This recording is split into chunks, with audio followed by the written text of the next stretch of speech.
دو عالم دا سلطان میرا نبی، یہ دو عالم دا سلطان۔ بسم اللہ الرحمن الرحیم۔ حضرت امام غزالی رحمۃ اللہ علیہ آپ فرماتے ہیں کہ جاننا چاہیے کہ توبہ کی ابتدا کچھ اس طرح ہوتی ہے کہ انسان کے دل میں معرفت اور شناسائی کا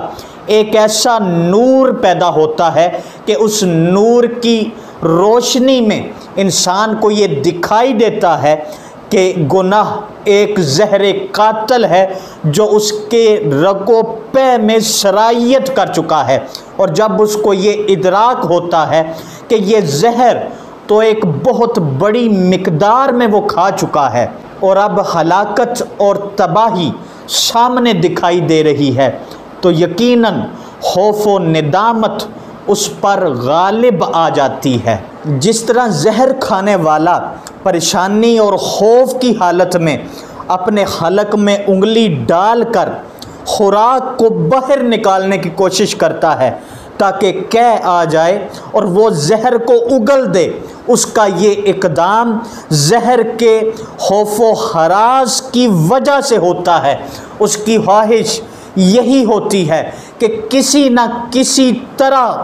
زہر کا اثر زائل ہو جائے۔ اسی طرح توبہ کی طرف مائل ہونے والا شخص جب یہ محسوس کرتا ہے کہ میری تمام تر شہوانی اور نفسانی خواہشات دراصل اس شہد کی مانند تھیں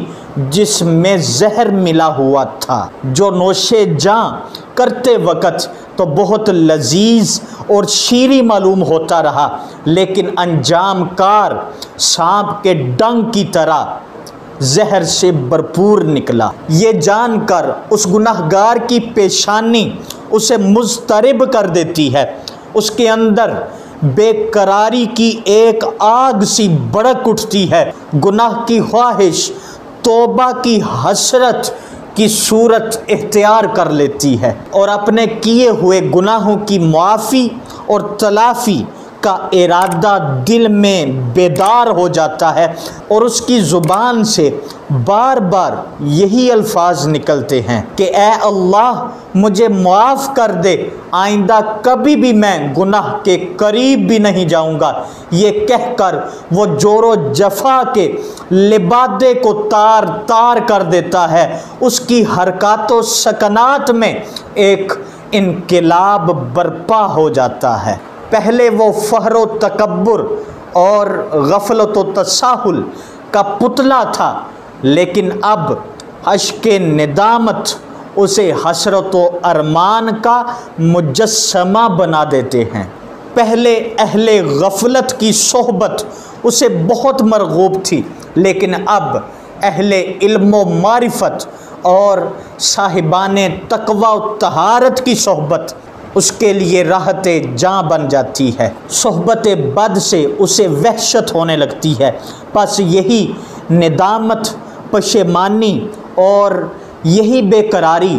حقیقت میں توبہ ہے، یعنی احساس ندامت، اپنے کیے پر پچھتاوا اور اصلاح کی طرف میلان حقیقت میں توبہ کہلاتا ہے۔ اللہ رب العزت کی بارگاہ میں دعا ہے کہ اللہ رب العزت ہمیں توبہ کرنے کی توفیق عطا فرمائے اور ہمارا آج گزرے ہوئے کل سے بہتر ہو اور ہمارا آنے والا کل ہمارے آج سے بہتر ہو۔